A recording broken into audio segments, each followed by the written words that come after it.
Why should we be worried about automation? Well, if you look at the backdrop, we automated away 4 million manufacturing jobs in Michigan, Ohio, Pennsylvania, Wisconsin, Missouri, and those communities have never recovered. Where if you look at the numbers, half of the workers left the workforce and never worked again, and then half of that group filed for disability. Now, what happened to the manufacturing workers is now going to happen to the truck drivers, retail workers, call centers, fast food workers, and on through the economy as we evolve and technology marginalizes the labor of more and more Americans. What will be the effects of that? I mean, that's a massive displacement of people. What will happen once that happens? Well, as you said, I think it's going to be disastrous. Where if you look at truck drivers alone, being a trucker is the most common job in 29 states. There are 3.5 million truck drivers in this country. And my friends in Silicon Valley are working on trucks that can drive themselves because that's where the money is, where we can save tens, even hundreds of billions of dollars by trying to automate that job.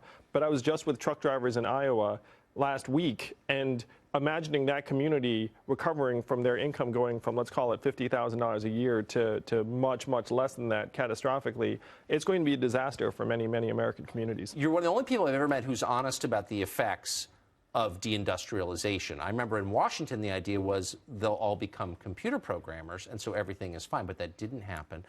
My question is, do we have to sit passively back and let this happen to the country? Well, that's why I'm running for president, Tucker, is I think it would be insane to just sit back and watch this automation wave overtake our communities and our economy. So we're not ostriches. We can get our heads up out of the sand and say, look, we get it. Artificial intelligence is real. Self-driving cars and trucks are being tested on the highways right now, and we need to evolve. We need to actually start pushing the way we think of economic progress to include how our families are doing, how our children are doing, and things that would actually matter to the American people. Because GDP is going to lead us off a cliff. You know, robot trucks, great for GDP, terrible for many, many American communities. So we need to get with the program and figure out how to actually make this economy work for people. I sit with my jaw open. I agree with you so strongly. Let me ask you finally, why isn't this a central question in the campaign of everybody running for president on any side? And why instead are they talking about issues that really are kind of frivolous? Why aren't they talking about this? You know, it's a good question, Tucker. I mean, one of the reasons I'm running for president is to push this into the center of the mainstream agenda where every candidate should be talking about what we're going to do about the fact that we're automating away the most common jobs in the economy right now. As we're sitting here together, the labor force participation rate in the United States is 63.2%, the same level as Ecuador and Costa Rica.